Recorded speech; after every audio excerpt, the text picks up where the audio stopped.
The crimson sand of Xerion Prime's Grand Colosseum clung to Nyx Valorous like dried blood. As she struggled to her knees, the electro-whip's sting still burned across her shoulders, and her ribs screamed in protest with every labored breath.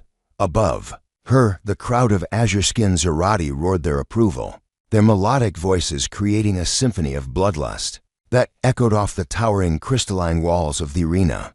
Nyx spat crimson into the sand and forced herself to look up at the ornate viewing platform carved into the arena's highest tier. There, draped in shimmering silks that caught the light of Xerion's twin suns, sat a Lord Kethmer Valdris, the most powerful noble on this side of the galaxy. His pale blue skin bore the intricate tattoos of high rank, and his silver eyes gleamed with cruel amusement as he watched her suffering. But it wasn't Kethmer who captured Nyx's attention. Beside him sat a figure that made her heart skip despite her pain. The woman was breathtaking, with skin like polished sapphire and hair that flowed like liquid starlight. Her name was Zara. Nyx had learned from whispered conversations among the other prisoners. She was Kethmer's newest acquisition, one in a political marriage that had nothing to do with love and everything to do with power. Their eyes met across the vast distance of the arena, and something electric passed between them. Zara's gaze held a depth of sadness that spoke of dreams crushed and freedom stolen, but beneath that sorrow, Nyx glimpsed something else, a spark of defiance that refused to be extinguished. Pathetic, Kethmer's voice boomed through the arena's amplification crystals, shattering the moment. This human specimen was supposedly a warrior on her homeworld. She can barely stand upright. Nyx gritted her teeth and pushed herself to her feet, ignoring the way her vision swam. She had been a sergeant in the Terran Colonial Marines before her transport was ambushed by slavers. Now she was entertainment, a curiosity from a primitive world, expected to die gloriously for the amusement of beings who considered her little more than an animal. Perhaps we should end her misery quickly, one of Kethmer's advisors suggested, his voice carrying the bored tone of someone discussing the weather. Where's the entertainment in that? Kethmer laughed, rising from his throne like Sate. His movement caused the crowd to fall silent, every eye turning toward their lord. No, I have a better idea. Tomorrow, this human will face my champion, Gorvik the Destroyer, in single combat. A murmur rippled through the crowd. Gorvik was legendary, a mountain of muscle and fury who had never lost a battle. He stood nearly 9 feet tall, his dark purple skin crisscrossed with ritual scars that told the story of countless victories. Many in the crowd had seen him tear opponents literally in half with his bare hands.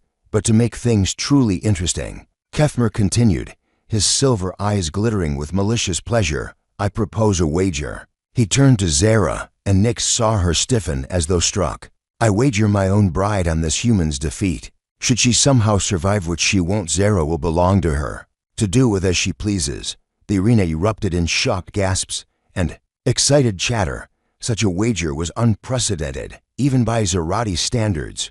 Wives, especially those of noble birth, were not gambling chips to be tossed about in games of chance. Yet none dared question Kethmer's right to do as he wished with his property. Nyx watched as Zara's composure cracked for just an instant, her luminous eyes widening before narrowing with what might have been hope.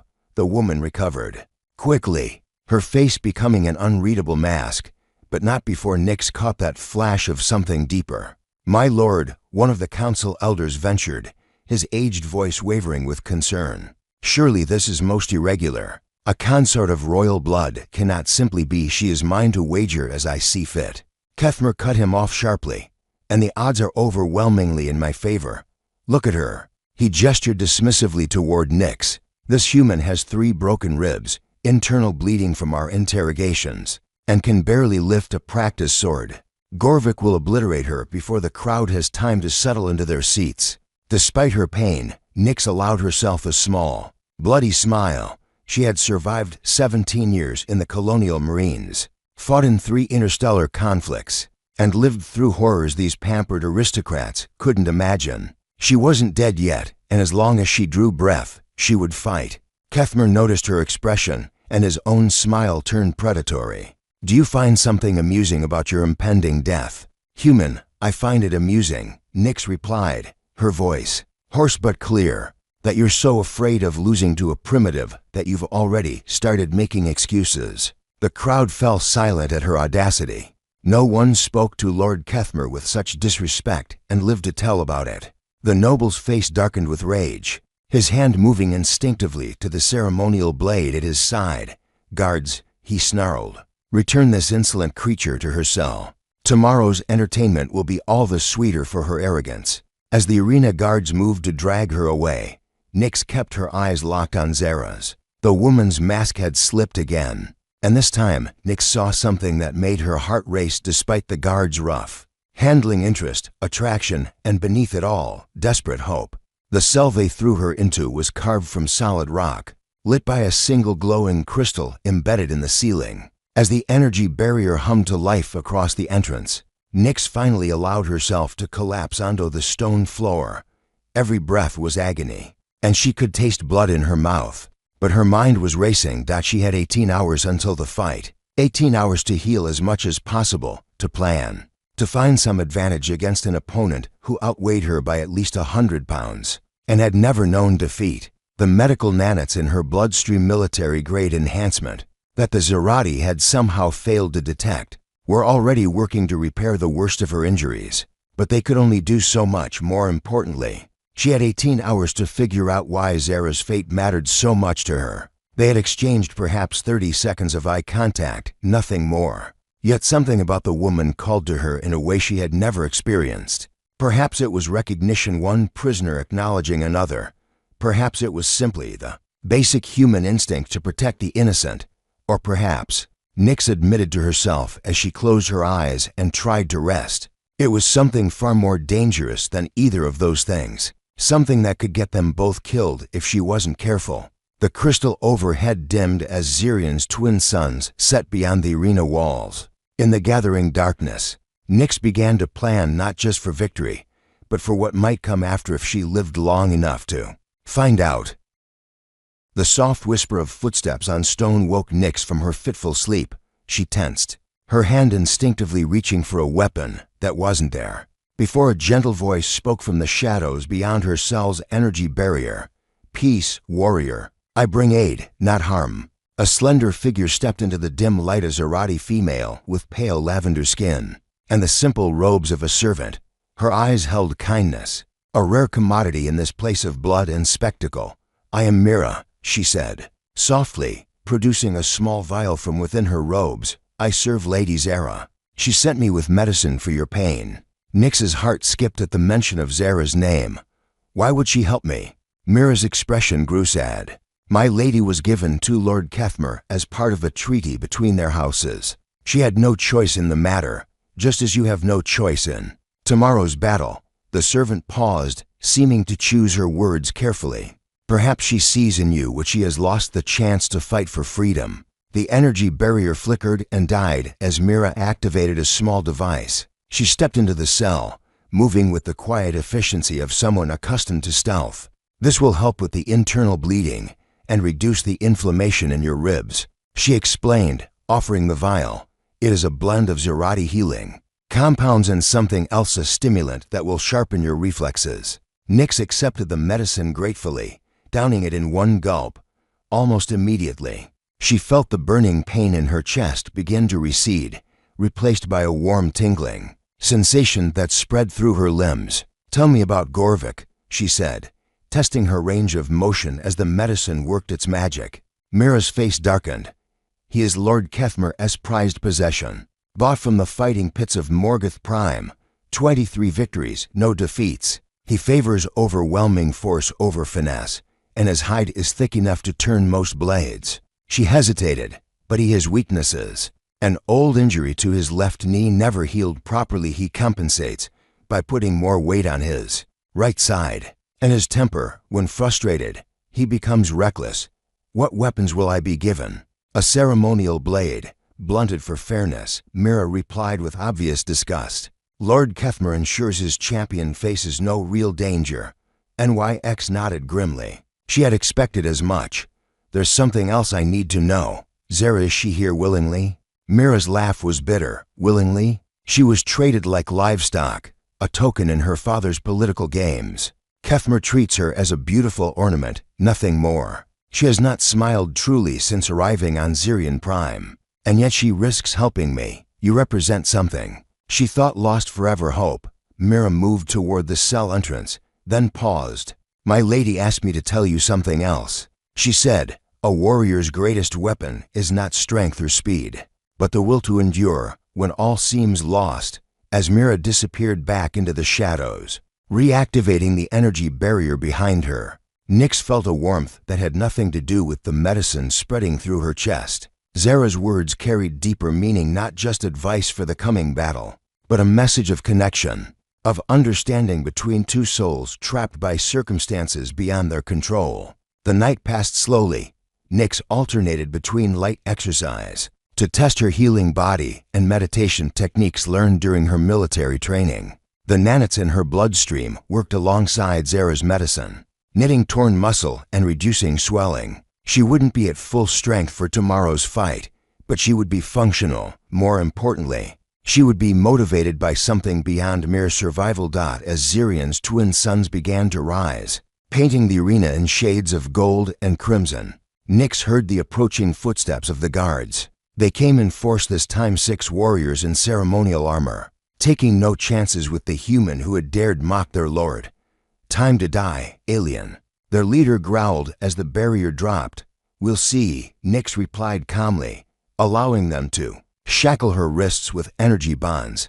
They marched her through corridors carved from living rock, past tapestries depicting the great battles of Zerati history. Other prisoners watched from their cells with a mixture of pity and morbid curiosity. None expected to see her alive again.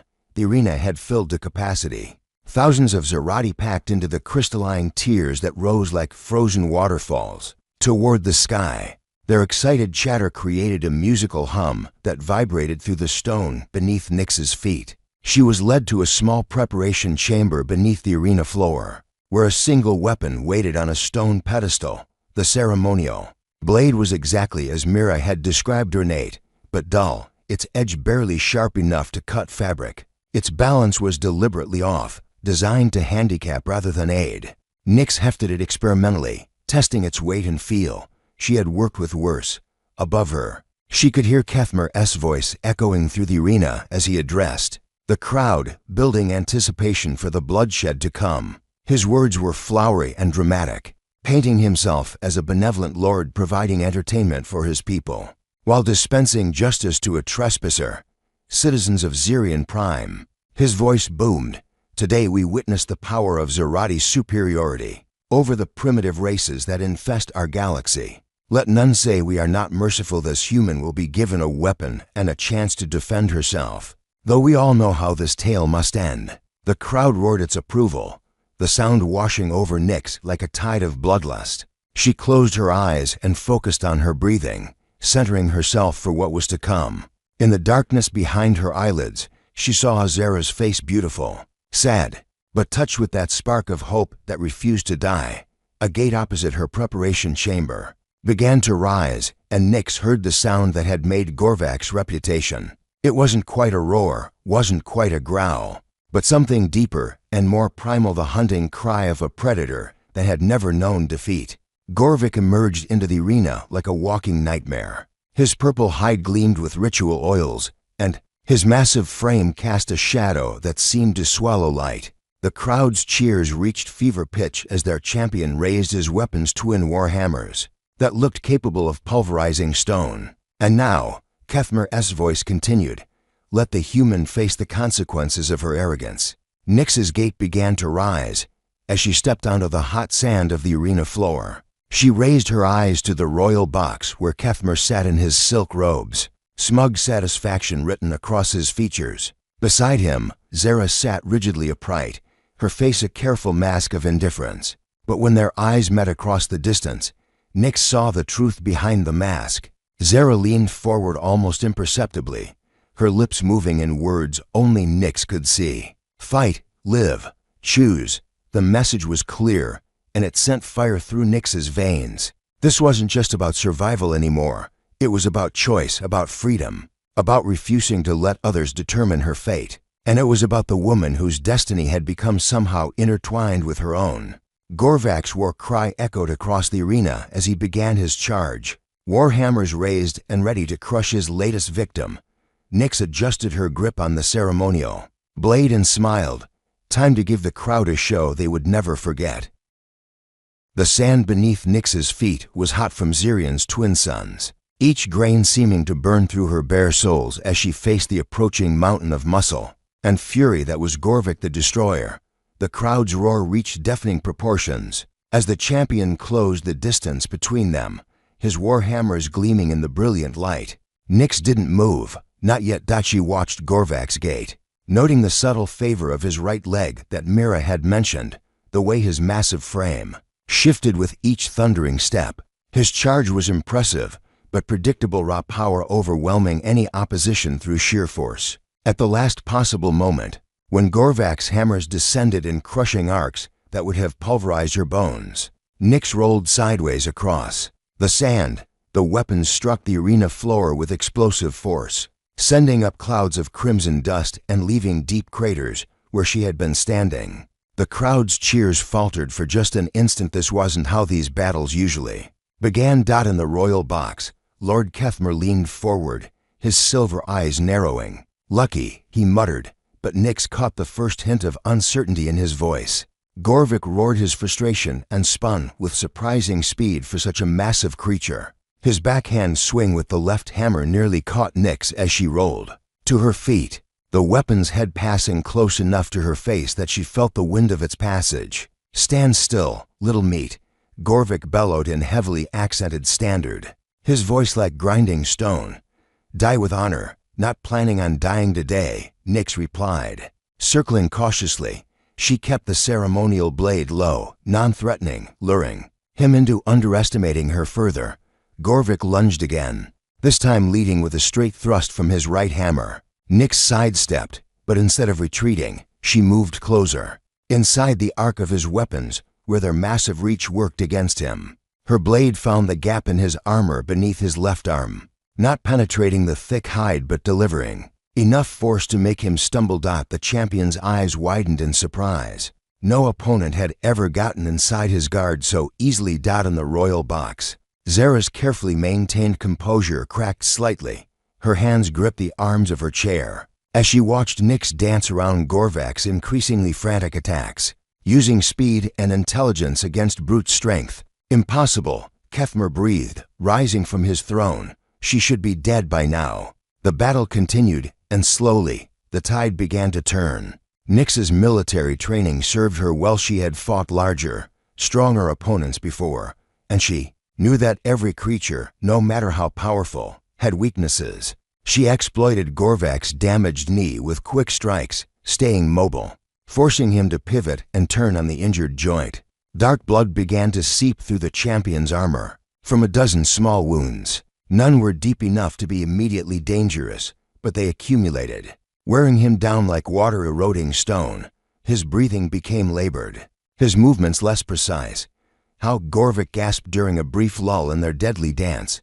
"How? Are you still standing?" Instead of answering, Nyx pressed her attack. She had noticed something during their exchanges. When frustrated, Gorvak's discipline crumbled. He began to rely purely on rage, abandoning the techniques that had made him champion. She gave him cause for frustration. A feinted attack to his right drew him into an overextended swing. As his hammer whistled through empty air, Nyx dropped low and swept his damaged leg. The massive Zerati crashed to the sand with a sound like falling timber, his weapons skittering away across the arena floor. The crowd fell silent.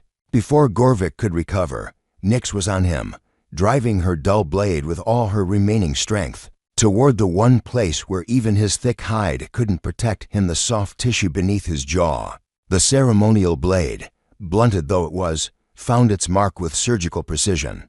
Gorvak's eyes widened in shock, then went dull. His massive frame shuddered once and went still. The arena remained silent for a heartbeat that seemed to stretch into eternity. Then, as if awakening from a shared dream, the crowd erupted in a mixture of cheers, gasps, and confused chatter. Many had lost substantial wagers on what should have been a certain outcome. Breathing heavily, blood streaming from her own wounds, Nyx pulled her blade free and stood, She turned slowly to face the royal box, her eyes finding Kethmer's pale, shocked face.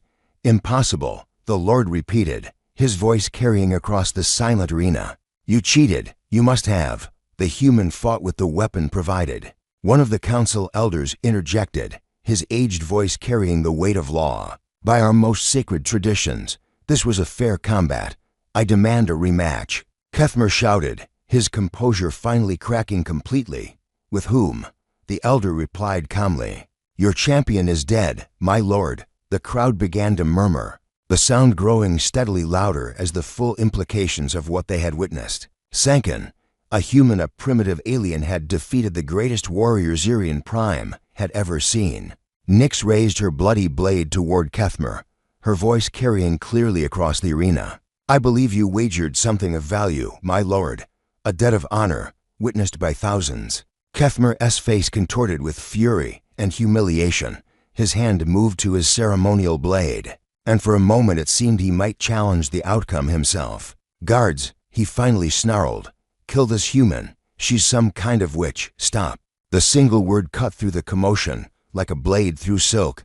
Zara had risen from her seat, her regal bearing suddenly apparent to all who looked upon her. She stepped forward to the railing of the royal box, her luminous eyes blazing with an inner fire that had been hidden behind her careful mask. "The wager was made before witnesses," she continued, her musical voice carrying clearly across the arena.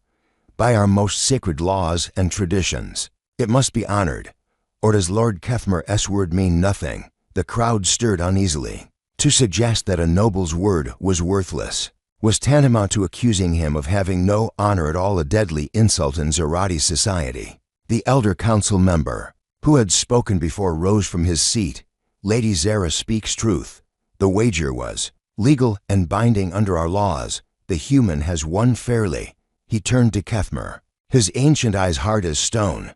"Unless you wish to challenge the outcome yourself, my lord." For a long moment, Kethmer stood frozen, rage and calculation warring in his expression. He looked at Nyx, standing bloodied, but victorious in the arena sand. He looked at Zara, no longer the compliant ornament he had thought he possessed. He looked at the crowd, waiting to see whether their lord was a creature of honor or a coward who would break his sacred word. "Very well," he said finally, his voice thick with barely controlled fury. "The human has won. Take her." He waved dismissively at Zara. She was becoming tiresome anyway. The casual cruelty of the statement sent a ripple of shocked murmurs through the crowd. Even by the standards of arranged marriages, such callous dismissal of one's spouse was considered poor form. Zara's face remained impassive, but Nyx saw her hands tremble slightly at her sides. "I accept my prize," Nyx announced loudly, her voice carrying to every corner of the arena. "And I claim the victor's right to safe passage from Zirian Prime for myself and my companion." The elder nodded gravely. "Granted, you will depart at dawn tomorrow, as is traditional." As the crowd began to disperse, chattering excitedly about the day's unprecedented events, Nyx allowed herself a moment of exhaustion. She had won not just the battle, but something far more precious. She had won Zara's freedom, and perhaps, if she was very lucky, the chance to discover what lay behind those beautiful, sad eyes. But even as triumph flooded through her, a small voice in the back of her mind whispered a warning. Men like Kethmer didn't accept defeat gracefully, especially not when their pride was involved. The safe passage granted by the elders would only protect them until dawn. After that, they would be on their own. The chamber they had given Zara and the guest quarters was luxurious by most standards: silk hangings, carved furniture, and a window overlooking Zirian Prime's sprawling capital city. But luxury could not disguise the fact that it was still a prison, and as Nyx entered, she could see the weight of years of captivity in the way Zara held herself. The two women stood facing each other across the ornate room, the magnitude of what had transpired settling between them like a living thing. Zara had changed from her formal court robes into simpler traveling clothes, practical garments that spoke of someone preparing for an uncertain journey. "You came," Zara said softly, her luminous eyes searching Nyx's face. "Did you think I wouldn't?" Nyx replied, noting the faint tremor in Zara's voice. She had cleaned her wounds and changed into fresh clothes provided by sympathetic servants. But the exhaustion of the day's battle still weighed heavily on her shoulders. I hoped. Zara's composure wavered for a moment before she drew herself up with practiced dignity. What happens now? By law, I belong to you. But I know nothing about humans or their customs regarding property. The words seemed to stick in her throat, and Nix felt a surge of anger at the system that could reduce someone so magnificent to a possession to be wagered and won. You don't belong to me, Nix said firmly, stepping closer. You don't belong to anyone. What you do now, where you go, how you live, that's your choice to make. Zara stared at her as if she had spoken in an alien tongue. My choice, your choice. You can come with me when I leave this planet, or you can stay. You can go anywhere in the galaxy that strikes your fancy. You're free, Zara, truly free for a moment. Zara said nothing. Then, to Nix's surprise, tears began to flow down her sapphire cheeks, not tears of sorrow, but of overwhelming relief. I had forgotten, she whispered, what it felt like to have choices. Before Nix could respond, urgent footsteps in the corridor outside made them both freeze. The sound was wrong. Too many feet, moving too fast. The door burst open without warning, and Mira stumbled inside, her servant's robes torn and her face streaked with tears. My lady, she gasped, you must flee. Now, both of you. What's happened? Zara demanded, moving to support her loyal servant. Lord Kethmer has declared the contest invalid, Mira said, struggling to catch her breath. He claims you cheated through alien sorcery.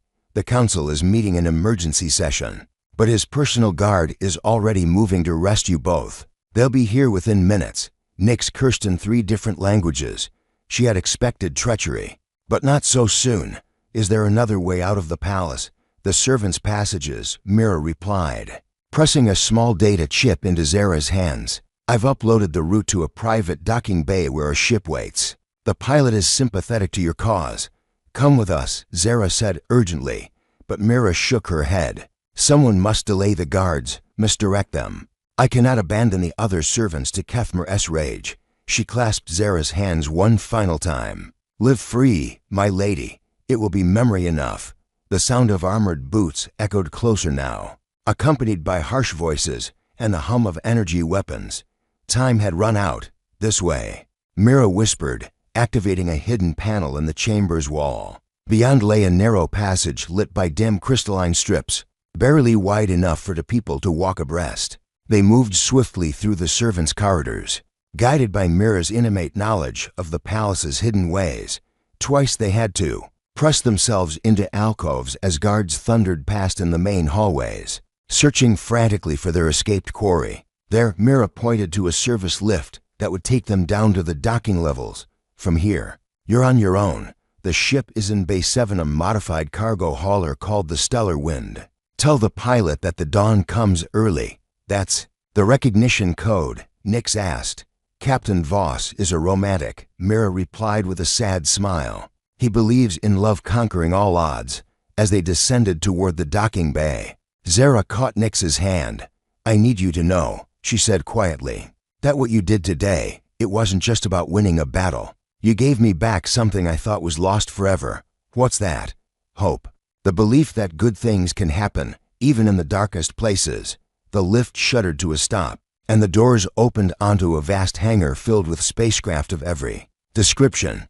Bay 7 lay at the far end, and between them and their destination, Nix could see Kethmer's security forces beginning to spread out in a search pattern. Stay low, Nix whispered, drawing the energy pistol she had taken from one of the fallen guards. Move from cover to cover. They made their way between cargo containers and maintenance equipment, the sounds of pursuit growing closer with each passing moment.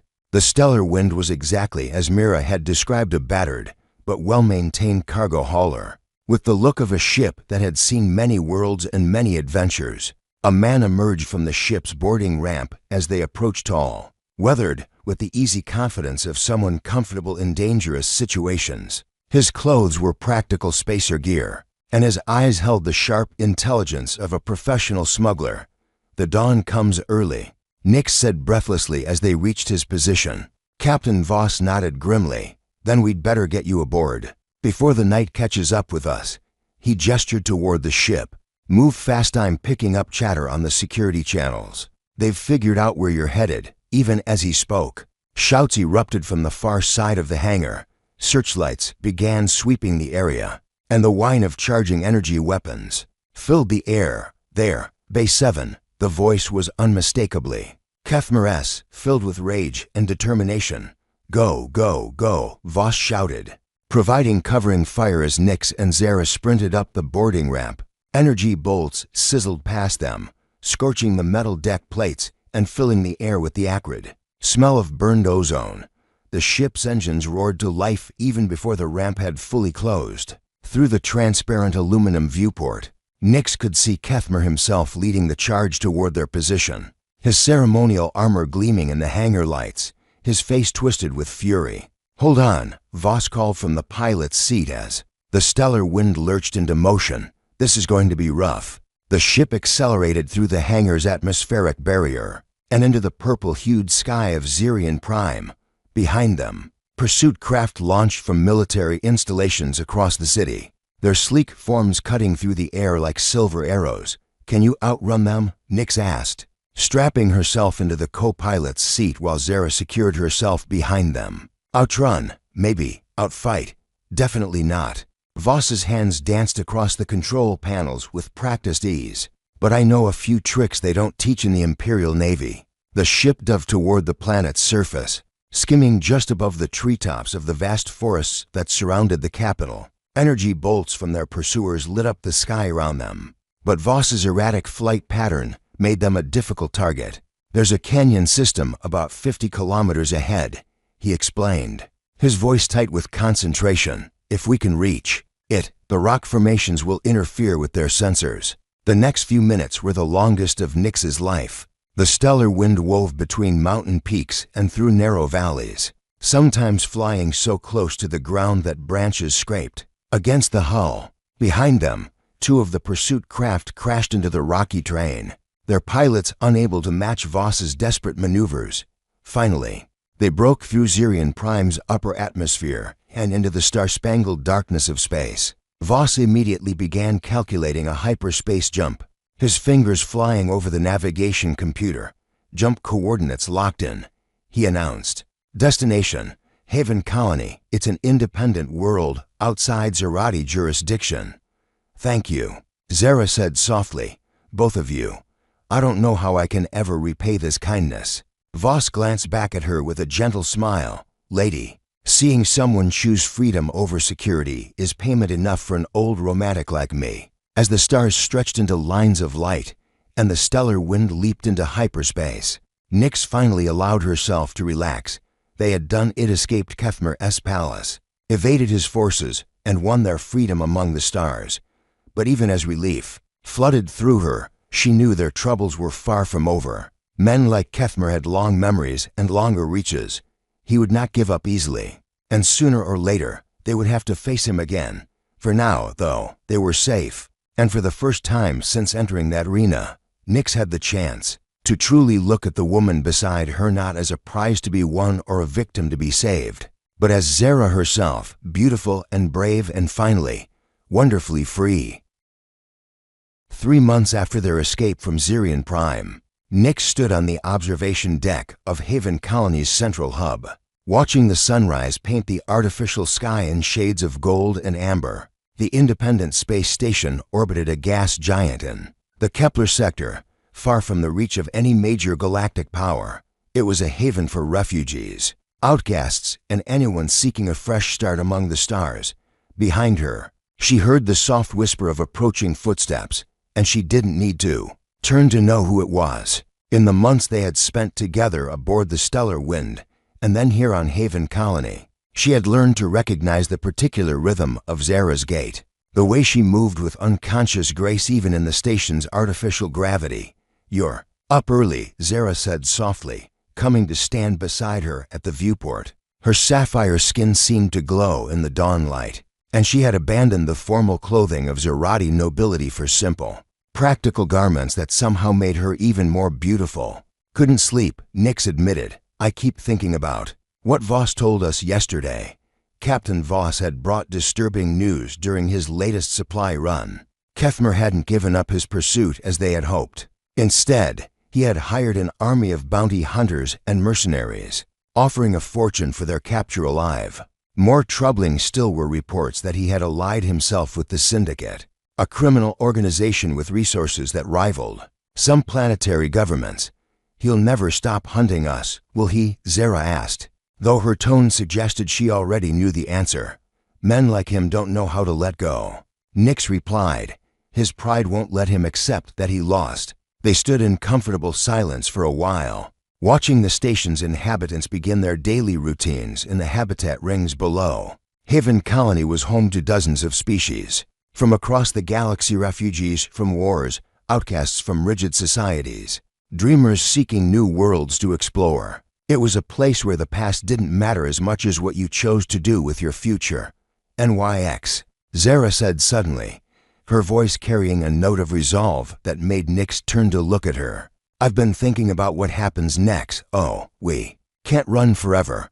Eventually, Kethmer or his agents will track us down, and when they do..." She trailed off, but the implication was clear. As long as they remained fugitives, they would never truly be free. "What are you suggesting?" Zara's luminous eyes met hers. "We face him, on our terms, in a place of our choosing." Before Nix could respond, an alarm began sounding throughout the station. Emergency lights bathed the corridor in red as an automated voice announced, "All residents to secure positions. Incoming vessels of unknown configuration." "This is not a drill." They rushed to the nearest command center, where Administrator Chen, a stern-faced woman who had helped establish Haven Colony as a neutral refuge, was coordinating the station's response. The main display showed 3 sleek warships approaching the station, their hulls bearing the distinctive markings of Zerati military forces. "How did they find us?" someone whispered. "It doesn't matter," Chen replied grimly. "They're demanding we turn over to fugitives a human female and a Zerati noble. They claim authority under interstellar fugitive recovery laws." "Haven Colony doesn't recognize those laws," another voice protested. "No, but we also don't have the firepower to fight off 3 military cruisers," Chen replied. "I'm sorry, but we may have no choice but to comply." "Wait," Nix said, stepping forward. "Let me talk to them." Chen hesitated, then nodded. "Open a channel." The main display shimmered and resolved into the image of a figure that made Nix's blood boil. Kethmer sat on the bridge of the lead cruiser, his silver eyes glittering with malicious satisfaction. Behind him stood figures in the black uniforms of Syndicate operatives, his new allies. "How touching," he said, his voice dripping with false warmth. "The happy couple, together at last. I trust you've enjoyed your little vacation among the stars." "What do you want, Kethmer?" Nix demanded. "What I've always wanted. What belongs to me." His gaze shifted to Zara, and his expression hardened. "Return my property, and I might be merciful to these people who have harbored you. I belong to no one."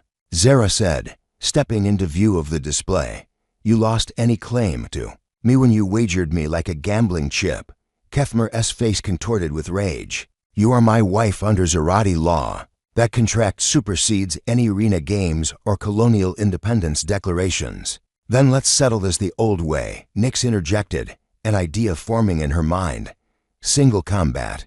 You and me, winner takes all. You've already proven you can defeat my champions through trickery." Kethmer snarled. "Why would I give you another chance to cheat?" "Because," Zara said, her voice carrying across the bridge with regal authority, "under the ancient laws you claim to uphold, any spouse may demand trial by combat to dissolve an unwanted marriage. I invoke that right, with Nix Valorous as my champion."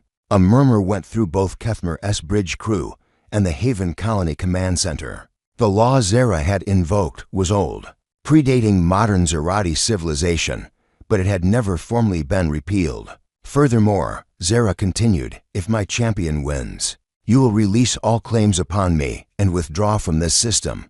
If she loses," she paused, the weight of what she was offering clear to everyone listening, "I will return with you." "Willingly," Kethmer's eyes glittered with anticipation. "And if I refuse this challenge?"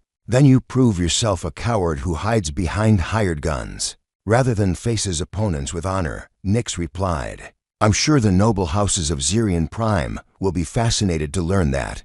Their military forces are being used to collect a lord's runaway wife.